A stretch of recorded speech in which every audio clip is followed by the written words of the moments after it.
Pemirsa, setelah sempat mengalami kemacetan di pagi hingga siang hari, kawasan Puncak malam ini terpantau ramai lancar.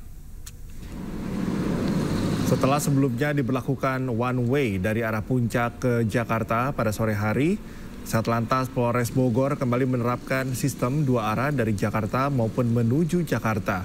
Diperkirakan hingga Jumat malam volume kendaraan meningkat 13.000 hingga 15.000 kendaraan. Adapun peningkatan volume kendaraan yang menuju puncak terlihat sejak Kamis lalu dan diperkirakan akan terus berlanjut hingga 20 April mendatang. Rekayasa lalu lintas seperti ganjil genap ataupun one way akan diberlakukan secara situasional.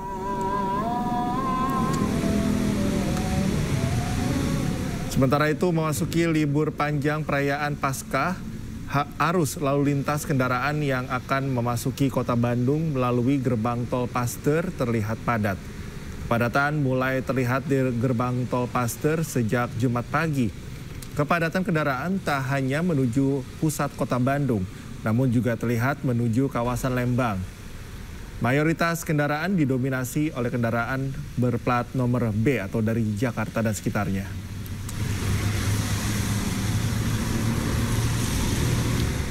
Pemirsa, saat ini kita akan lihat suasana lalu lintas terkini di beberapa titik daerah melalui kamera NTMC Polri. Kita simak pemirsa untuk di kiri atas, ini adalah situasi terkini lalu lintas di Bundaran Cibiru, Bandung, Jawa Barat. Kita lihat di Bundaran Cibiru. Ini salah satu biasanya menjadi simpul keramaian lalu lintas yang akan menuju ke kota Bandung melalui kawasan Ujung Berung atau menuju ke Sumedang melalui akses Cileunyi dan juga Jatinangor. Tapi kita lihat saat ini situasinya kondusif untuk arah menuju kawasan Sumedang terpantau juga ramai lancar. Sementara kita beralih pemirsa ke kiri bawah, kita melihat ini adalah lalu lintas untuk simpang Prambanan Yogyakarta terpantau juga cukup lancar. Kita lihat untuk dari sisi kiri terpantau ramai lancar, kemudian untuk sisi kanan terlihat lebih lengang. Namun kita tahu bahwa akses Prambanan Yogyakarta salah satu akses yang cukup ramai ketika liburan. Tol fungsional juga diberlakukan di sana, jadi tetap harus memperhatikan waktu-waktu tertentu. Selanjutnya, pemirsa, untuk di kanan atas, suasana terkini di Puncak Cisarua Bogor juga terlihat ramai, karena memang Puncak menjadi salah satu destinasi favorit wisata warga, jadi tetap harus memperhatikan waktu-waktu tertentu. Kemudian kita beralih ke Jembatan Ampera Palembang juga terlihat ramai lancar. Beralih ke informasi lain pemirsa, cerita pilu mantan pemain Oriental Sirkus Indonesia tengah menghebohkan jagat maya. Mereka melaporkan dugaan penganiayaan yang dilakukan manajemen sirkus kepada Kementerian HAM.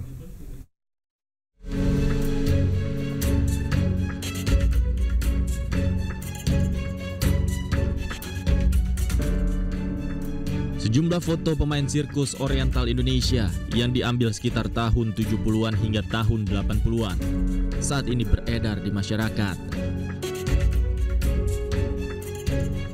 Foto-foto ini diambil saat sejumlah pemain melakukan atraksi sirkus di beberapa kesempatan.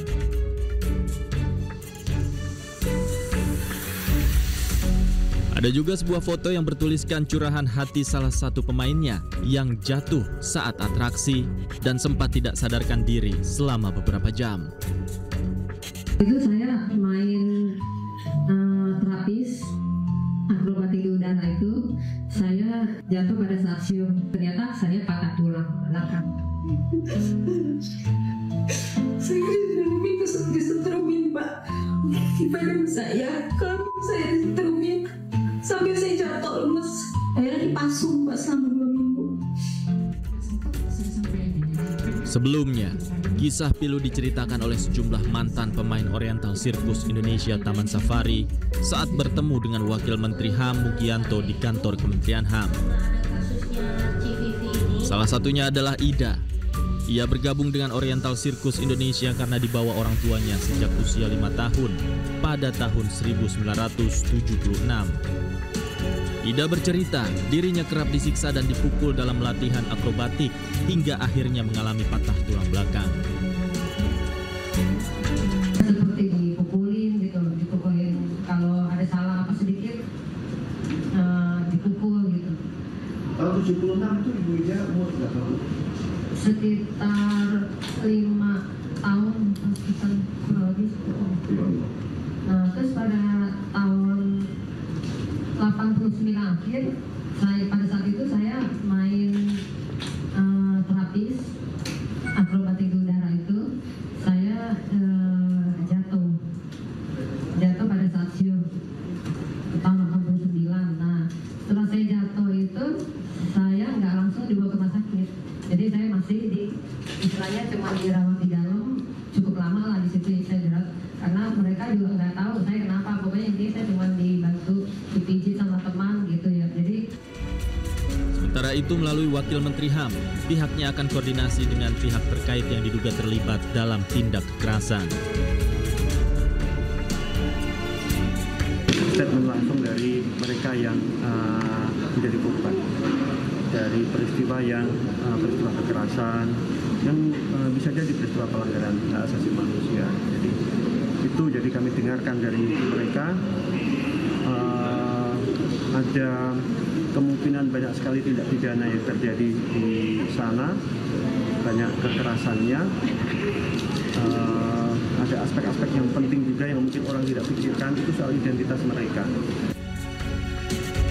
Jika terbukti ada indikasi pelanggaran HAM yang dilakukan pihak Taman Safari, Kementerian HAM berjanji akan menindaklanjuti sesuai dengan hukum yang berlaku. Tim Liputan iNews melaporkan. Salah satu mantan pemain sirkus OCI, Magdalena Yuli, mengaku seringkali mendapatkan kekerasan fisik di dalam ruang lingkup OCI. Dirinya bersama rekan pemain sirkus lain juga diisolasi dari dunia luar. Ini tadi kami telah mendengar apa yang disampaikan oleh salah satu founder OCI, yaitu Bapak Todi Semampau. Dari penegasan yang disampaikan oleh Pak Todi, memang ada pendisiplinan dalam latihan, tapi tidak ada kekerasan. Benarkah hal tersebut dan apa yang Ibu rasakan saat itu? Itu perkataannya semua tidak benar. Jadi kami memang merasakan kekerasan. Jadi setiap latihan, dalam pertunjukan pun kalau salah atau apa gitu kita selalu dipukul dengan kekerasan. Baik, berarti ada kekerasan yang dialami oleh Ibu dan juga beberapa korban lainnya, Bu ya. Apa saja Bu kekerasannya? Ya seperti gini, seperti misalkan kita salah dalam pertunjukan, masuk kita langsung dipukuli, hajar. Kadang sampai bibir berdarah, seperti itu. Kalau penonton itu kan memang mereka membayar masuk untuk menonton kami kan. Tapi kalau untuk keseharian kami, memang kami terisolasi dengan orang luar. Karena itu kan di pagar. Kita dengan karyawan pun kita tidak boleh berbicara. Dalam latihan itu kita ditutup tendanya. Karyawan pun nggak boleh lihat. Kami dipukul, kamu diapain. Sementara itu, pemirsa, Vice Presiden Taman Safari Indonesia Barata Mardikusno mengungkapkan pihaknya pernah menerima somasi dari mantan pemain sirkus yang menuntut pertanggungjawaban dengan nilai mencapai 3,1 miliar rupiah. Founder Oriental Circus Indonesia sekaligus Komisaris Taman Safari Indonesia, Tony Sumampau, membantah adanya penganiayaan dan menduga ada provokator yang sengaja menggiring mantan pemain sirkus untuk membuat narasi negatif. Pendisiplinan itu kan dalam pelatihan ya, pasti ada. Saya harus akui pasti ada. Cuma kalau pakai dipukul, pakai besi, pakai apa, nggak mungkin lah. Kalau nanti dia luka malah dia nggak bisa atraksi kan gitu ya. Justru kita bisa lihat dari foto-foto mereka kan tidak ada rasa tertekan gitu ya. Tidak ada rasa tertekan dan mereka sangat-sangat happy gitu. Itu satu. Nah kedua berkaitan dengan apa tadi yang disebut penyiksaan itu ya. Itu kan hanya membuat sensasi supaya yang dengar wah serius gitu ya.